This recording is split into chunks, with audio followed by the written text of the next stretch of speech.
Hi viewers, welcome to our channel. ప్రస్తుతం మనతో పాటు దాము బాలాజీ గారు సీనియర్ జర్నలిస్ట్ ఉన్నారు. వారితో ఒకసారి మాట్లాడారు. సార్ నమస్కారం.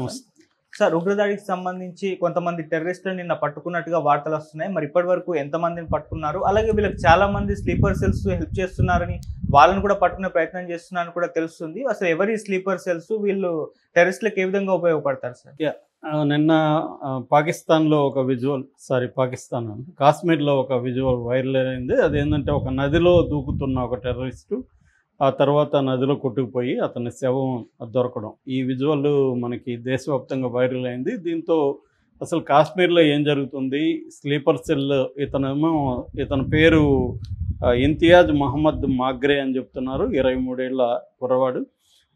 ఇతన్ని ఒక దగ్గర ఈ మిలిటరీ వాళ్ళు పట్టుకున్నప్పుడు అతను టెర్రరిస్టుల గురించి నాకు తెలుసు, నేను చూపిస్తాను మీకు వాళ్ళ స్థావరాలను తీసుకుని వెళ్ళినట్టుగా అక్కడ ఫారెస్ట్లోకి తీసుకెళ్ళినాక చూపిస్తానని తిరుగుతున్నప్పుడు సడన్గా అతను ఒక నది, అంటే అది విషానల్లా అంటారు దాని పేరు, ఆ విషానల్లా అనే ఒక నదిలో దూకేసి పారిపోవడానికి ట్రై చేశాడు. అయితే అది ప్రవాహం ఎక్కువ ఉండడం వల్ల అతను చనిపోయాడని చెప్తున్నారు. దాని తర్వాత అతని శవాన్ని స్వాధీనం చేసుకున్నామని పోలీసులు చెప్తున్నారు. అయితే వాళ్ళ ఇంట్లో వాళ్ళు మాత్రం లేదు, ఇతను పట్టుకుపోయి కాల్ చేసి ఈ డ్రామా ఆడుతున్నారు. దూకింది క్లియర్గా అక్కడ అడవిలో కెమెరా ఎక్కడి నుంచి వచ్చింది, పైనుంచి టాప్ యాంగిల్ నుంచి క్లియర్గా ఏంటంటే అతన్ని చంపేసి అతని కాస్ట్యూము వేరే అతనికి వేసి దూకినట్టుగా డ్రామా చేసి అతని శవం దొరికిందని చెప్తున్నారు. ఇతను క్లియర్గా చంపేసిందని చెప్తున్నారు. అట్లాగే మాజీ కాశ్మీర్ ముఖ్యమంత్రి మెహబూబ్ ముఫ్తీ కూడా ఆమె కూడా ఖండించింది దీన్ని. అట్లాగే మంత్రి సకీనా, ఇప్పుడు ప్రజెంట్ మంత్రి సకీనా కూడా వాళ్ళ ఇంటికి కూడా, ఈ అబ్బాయిల ఇంటికి కూడా వెళ్ళారు. సో ఇది ఖచ్చితంగా మిలిటరీ వాళ్ళ తప్పు ఉంది, దీని మీద న్యాయ విచారణ జరిపించాలని డిమాండ్ కూడా చేశారు.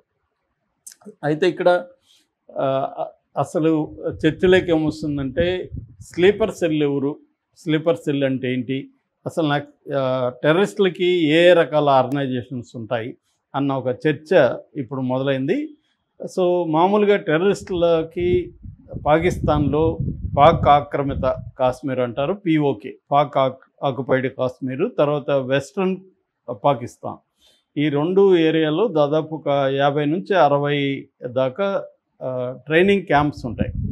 సో ఇక్కడ ప్రధానంగా ఏంటంటే ఒక 3 రకాల టెర్రరిస్ట్ ఆర్గనైజేషన్స్ వీళ్ళకి ట్రైనింగ్ ఇస్తుంటాయి. ఒకటేమో LET, లష్కర్-e-తైబా, రెండేమో JEM, జైష్-ఈ-మహమ్మద్, మూడేమో హెజ్బుల్లా ముజాహిదీన్. ఈ 3 రకాల ఆర్గనైజేషన్లు ఈ 60-70 క్యాంపుల్లో ఈ టెర్రరిస్టులకి ట్రైనింగ్ ఇస్తారు. ఇందులో ప్రధానంగా ఏంటంటే కాశ్మీర్ నుంచి చాలామందిని తీసుకెళ్ళి ట్రైనింగ్ ఇస్తారు. ఇందులో కొంతమందిని ఏం చేస్తారంటే ఫుల్ టైం టెర్రరిస్టులుగా వాడుకుంటారు, కొంతమందిని హైబ్రిడ్ టెర్రరిస్టులు అంటారు. హైబ్రిడ్ టెర్రరిస్టులు అంటే బయట ఉంటారు, సాధారణ ప్రజల్లాగానే ఉంటారు, వీళ్ళు అవసరమైనప్పుడు టెర్రరిస్ట్ యాక్టివిటీలో కూడా పాల్గొంటారు. మూడవది OGW అంటే ఓవర్ గ్రౌండ్ వర్కర్స్. వీళ్ళు బయట మామూలుగా టీచర్లుగానో లేకపోతే షాపుల్లో పనిచేస్తూనో మామూలుగా ఉంటారు. వీళ్ళు అవసరమైనప్పుడు వీళ్ళు టెర్రరిస్టులకి వాడుకుంటారు. ఇక 4వ రకం స్లీపర్ సెల్స్. స్లీపర్ సెల్స్ అనేవి వాళ్ళ ఇళ్ళల్లో వాళ్ళకి కూడా తెలియదు, సైలెంట్గా ఉంటారు. స్లీపర్ అంటేనే సైలెంట్గా ఉంటారు, వాళ్ళు ఎక్కడ ఇది చేయరు, వాళ్ళు డైరెక్ట్గా టెర్రరిస్ట్ యాక్టివిటీలో పాల్గొనరు. వాళ్ళు చేసే పని ఏంటంటే టెర్రరిస్టులకి రకరకాల హెల్ప్ చేస్తారు. ఆ హెల్ప్ చేసేది ప్రధానంగా ఏంటంటే ఏ రకమైన హెల్ప్ అంటే వాళ్ళకి ఫుడ్ లాజిస్టిక్స్, బేసిక్గా ఫుడ్ సప్లై చేయడం కావచ్చు, ఆ తర్వాత ఇన్ఫర్మేషన్ కలెక్షన్ అంటే ఇప్పుడు ఒక దగ్గర అటాక్ చేయాలి, అక్కడ సెక్యూరిటీ ఫోర్సెస్ స్ట్రెంగ్త్ ఏంటి, వాళ్ళ దగ్గర ఎటువంటి ఆయుధాలు ఉన్నాయి, ఏ టైమ్స్లో గస్తీ కాస్తుంటారు, ఏ ప్లేసుల్లో ఉంటారు, ఇటువంటి వివరాలు. అట్లాగే టార్గెట్, ఎవరినైనా చంపాలనుకున్నప్పుడు ఆ టార్గెట్ డైలీ హ్యాబిట్స్ ఏంటి, ఎక్కడెక్కడ ఏది ఉంటారు, రెక్కీలు చేయడం, ఇవన్నీ చేసి ఇన్ఫర్మేషన్ని పర్టికులర్ టెర్రరిస్టులకి అందజేస్తారు. సో దీనికి సంబంధించి వాళ్ళు సమాజంలో ఎలా బ్లెండ్ అవ్వాలి, ఎవరెవరితో ఎలా సంబంధాలు పెట్టుకోవాలి, ఏ లైఫ్ స్టైల్ ఎలా ఉండాలి, ఇవన్నీ కూడా ట్రైనింగ్లో వాళ్ళకి నేర్పిస్తారు. స్లీపర్ సెల్స్ సపరేట్ ట్రైనింగ్ ఉంటుంది, ఎందుకంటే వీళ్ళు బ్లెండ్ అయిపోయి మామూలుగా ఉండాలి సమాజంలో, వీళ్ళు రెగ్యులర్గా మసీదులకు వెళ్ళాలి, రెగ్యులర్గా యాక్టివిటీస్ సమాజంలో ఎంత యాక్టివ్గా ఉంటే అంత యాక్టివ్గా వెళ్ళిపోవాలి. ఎందుకంటే అప్పుడే వాళ్ళకి రకరకాల ఇన్ఫర్మేషన్ వస్తుంది కాబట్టి యాక్టివ్గా ఉండాలి, సోషల్గా యాక్టివ్గా ఉండాలి. వీలైతే ఆర్గనైజేషన్లో కూడా చురుగ్గా ఉండాలి. బయట పెళ్ళిళ్ళు కావచ్చు, ఫంక్షన్లు కావచ్చు, ఇటువంటివి బంధువులతో కావచ్చు, ఇది యాక్టివ్గా ఉండేట్టుగా వాళ్ళు ప్లాన్ చేస్తారు. సో ఇన్ఫర్మేషన్ కలెక్ట్ చేస్తారు. దాని తర్వాత ఫుడ్ సప్లై కావాలంటే ఫుడ్ సప్లై చేస్తారు. దాని తర్వాత సేఫ్టీ హౌసెస్ అంటారు, సేఫ్ హౌసెస్ అంటారు. సేఫ్ హౌసెస్ అంటే టెర్రరిస్టులు వచ్చినప్పుడు ఉండడానికి, ఎందుకంటే రెగ్యులర్గా పబ్లిక్ ప్లేస్లో లాడ్జీలోనో ఇంకెక్కడన్నా ఉంటే ఈజీగా దొరికిపోతారు కాబట్టి సపరేట్ హౌసెస్ క్రియేట్ చేసుకుంటారు వీళ్ళు. దానికి మళ్ళీ ఫ్రంట్ ఎండ్లో వీళ్ళ నమ్మకమైన వాళ్ళని పెడతారు. వీళ్ళు లోపలే ఉండిపోతారు, మిగతా బయట జనంతో డీల్ చేయాల్సిన వాళ్ళందరినీ డీల్ చేస్తారు. అట్లాగే ఒక యాక్షన్ అయిపోయినాక, ఎవరినో చంపడం ఇంకొకటి అయినాక కూడా సెక్యూరిటీ ఉంటారు.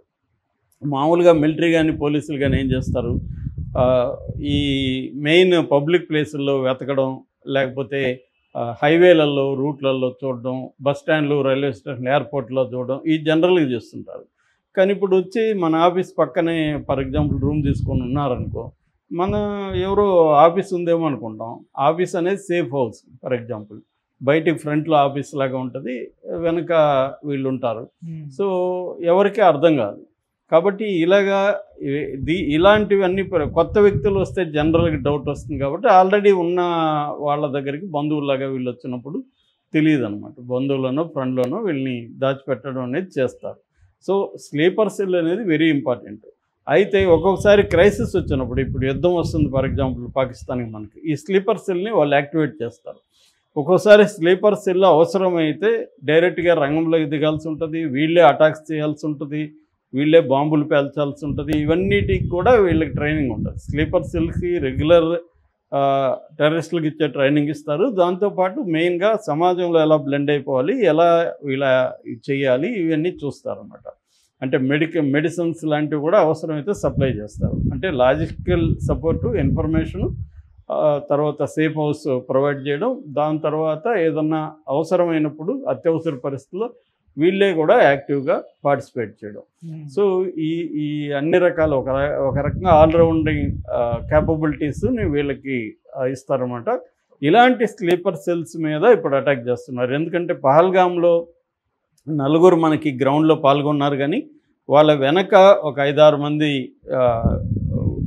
టీం ఉంటారు. అది కాకుండా స్లీపర్ సెల్లో కూడా 5-6 మంది టీము వాళ్ళకి హెల్ప్ చేశారనేది ఇప్పుడు NIA, నేషనల్ ఇన్వెస్టిగేటింగ్ ఏజెన్సీ చెబుతుందన్నమాట.